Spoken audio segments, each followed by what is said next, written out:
Abasiraamu abasunni okuva mu bitundu by'eggwanga ebyenjawulo bakedde ku muzikiti gw'e Wandegeya okutwala ekiwandiiko ekirimu okwemulugunya kwabwe ku by'okwongera Sheikh Shaban Ramadhan Mubajje ekisanja ky'obwa mufti eri sipiika Anita Among Magogo. Bano nga bakutte ebipande ebiriko okwemulugunya kwabwe basoose kwogerako ne bannamawulire ne balaga okunyolwa olw'engeri Sheikh Mubajje gye yayongerwamu ekisanja nga bagamba yatyobola ssemateeka w'Obusiraamu. Akutte mu constitution yaffe agikyankalanyiza Mubajje alinga mwana mujja na nnyina.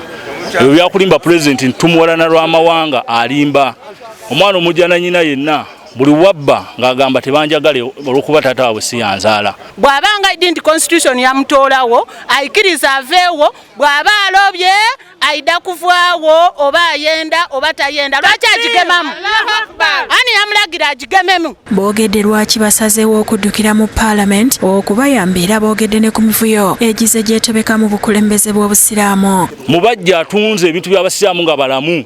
N'amaliriza nga n'Abasiraamu abafudde abatunze n'agenda n'atunda zirimbo. Bageze ne bagamba nti kyekitwala ku Parliament, Mubajje tebamulondera ku Parliament. Nga bwe baali bajjayo sente za constitution bagenda ku Parliament. Tukooye Mubajje, tumukooye, gano si makaage nti kyagala kyajja okukola. So Parliament suubira nti basobola okuteekawo eddoboozi ne bamugambako. Nga weyagema ssente ebiliyoni 2 n'ekitundu yadituwa okukola constitution era tuenda Parliament erobe kusirika etuyambe. Beegatiddwako abakulembeze baabwe okuli ssentebe w'Abasiraamu Eruweero Hajj Ali Ndawula Sekyanze, Hajj Abdul Kiyimba n'abalala wakati mu kuwera.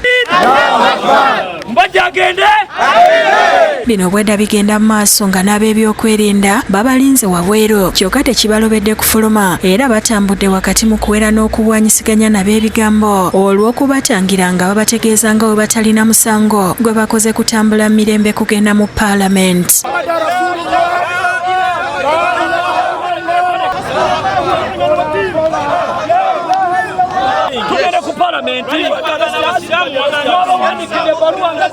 Embeera enereseewo obunkenke n'okusanyalaza eby'entambula ekiwaliriza DPC w'e Wandegeya Hassan Hiwumbire okubakiika kabangali.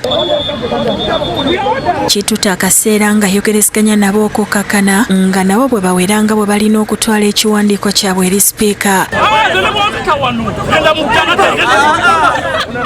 Hiwumbire abalagidde okwerondamu abantu 5 babawerekera okugenda ku Parliament kye bawakanyiza nga bagamba abo bantu batono nnyo n'ekidiide kubadde kubatwala ku poliisi y'e Wandegeya okwongera okuteesa nabo.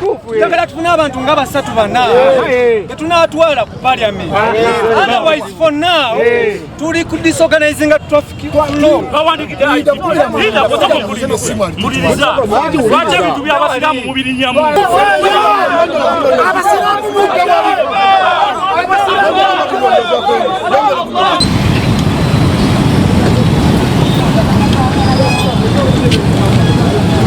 Oluvannyuma bajiddwa ku poliisi e Wandegeya nga bawerekerwako emmotoka za poliisi nga bali wamu ne RPC wa Kampala North Moses Nanoka okwolekera Parliament.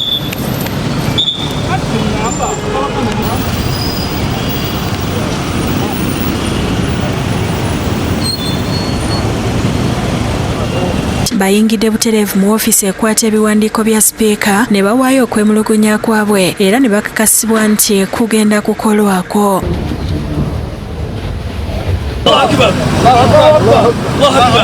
Bavuddeyo nga bawaga n'okukuba takbiri era abakulembeze baabwe okuli Haji Ndawula, Haji Kiyimba ne Haji Sirimani Semakula bagamba balina essuubi nti ensonga yaabwe yakolwako. Kubanga kituuse mu Parliament ya Uganda era ekikakasa bakikonyeko ne stampu eraga nti tukifunye.